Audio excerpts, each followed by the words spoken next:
All right, so word number 1 of the year was refocus. So once, hopefully we've all got our focus turned to where it needs to be. Word number 2 that I want to share about is renewal.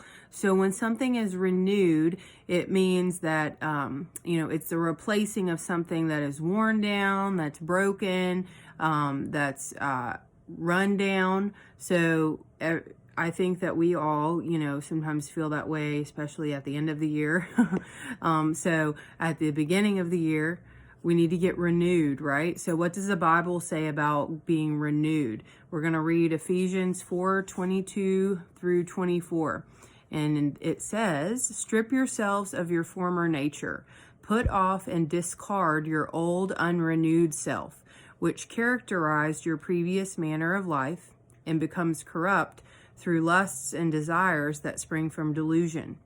Be constantly renewed in the spirit of your mind, having a fresh mental and spiritual attitude, and put on the new nature, the regenerate self, created in God's image, godlike in true righteousness and holiness. So when you're renewed, again, you're made fresh, you're made new, you're made strong again. You're going from worn out, broken, run down to the opposite of that. So what does the Bible say here? How do we do it? We have to be renewed in our mind, right? In our mind. And we're renewed in the spirit of our mind. It said there, having a fresh mental and spiritual attitude. So how do we do that? How do you renew your mind? Well, what does Romans 12:2 say? It says to not be conformed to the pattern of this world, but to be transformed by the renewing of your mind. And your mind, or how you think, is where everything starts. So I think a really good way to think about it, your behaviors is that right thinking produces right believing, and right believing produces right actions.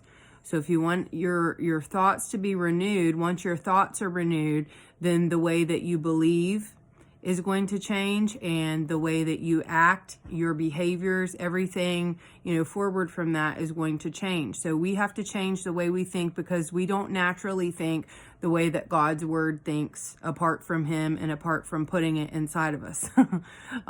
So we have to renew our minds with the word. And the other verse that I want to read is 2 Corinthians 4:16. And it says, therefore, we do not become discouraged, utterly spiritless, exhausted, and wearied out through fear.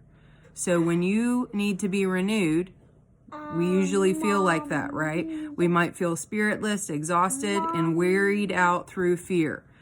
It says, though our outer man is progressively decaying and wasting away, yet our inner self is being progressively renewed day after day. So what's your inner self? That's your spirit. And we already told us to be renewed in that other verses, the other verses in Ephesians, to be renewed in our mind and our spirit. So our spirit can be renewed day by day. So think about how you are renewing your mind and your spirit. Are you renewing your mind and your spirit this year? Do you want to renew your mind and your spirit better than you did last year? There's only one way to do it, right? By filling it up with the right things, so you can renew your mind and your spirit with God's word.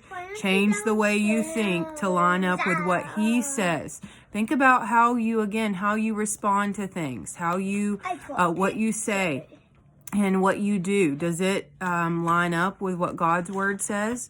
Or do you react and respond according to your situation, your feelings, the way people around you respond? I want to be renewed by him and his word so that I respond and I act the right way. And it all starts up here in our thinking with our thoughts. So we got to get our thoughts right and renew our minds with the word and him, so that we don't feel worn out, run down, and broken. He can make us strong, new, and fresh again. We can have it every day, over and over again. And thank God, because again, we don't just need it one day. We need it every day, right? I need it every day. I need to be renewed every day by him. So thank God that there's always hope, and we can keep getting that renewal, that fresh strength every day from him and his word.